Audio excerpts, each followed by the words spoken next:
ఇదేనండి మేము కాశీలో ఉన్న ప్రదేశము. అయితే రెడ్ గేటో రెడ్ బంగ్లానో గుర్తు రావట్లేదు, కానీ అంతా తెలుగు వాళ్ళే ఉంటారు. అయితే ఎందుకు వీడియో తీసానో చూసేయండి. Tiffin centre. ఇక్కడ వారణాసిలో ఉన్నాము. అయితే ఇక్కడ ఇడ్లీ ఫ్రై అంటారు. ఇడ్లీని ఫ్రై చేస్తున్నారు, చూసేద్దాము. ఇడ్లీని ఫ్రై చేస్తారు, చూద్దాము.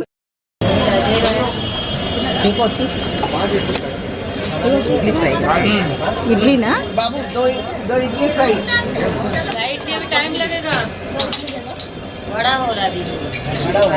మనం ఇడ్లీ వడ చూసుంటాం కదా. ఫ్రైడ్ ఇడ్లీ అంటే లోపల స్టఫింగ్ పెట్టి ఇడ్లీలోన మళ్ళీ అది అయిపోయిన తర్వాత ఫ్రై చేస్తున్నారు. Idli fry, fried idli with అందర్ మసాలా. ఓకే, చాలా ఇక్కడ కనబడుతుందా లోపల మసాలా? ఎట్లుంది? సూపర్ గా ఉందంట. మరి ఇది ఇడ్లీ మాత్రమే కానీ బాగుందంట.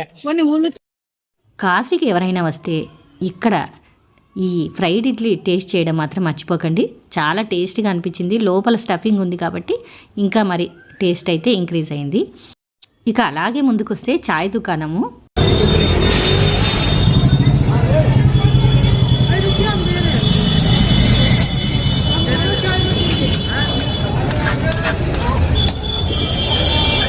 ఈయనైతే ఈ ఛాయ్ చేసి మాకు ఇవ్వడానికి ఒక అరగంట సేపు అయితే ఖచ్చితంగా చేసుంటాడు.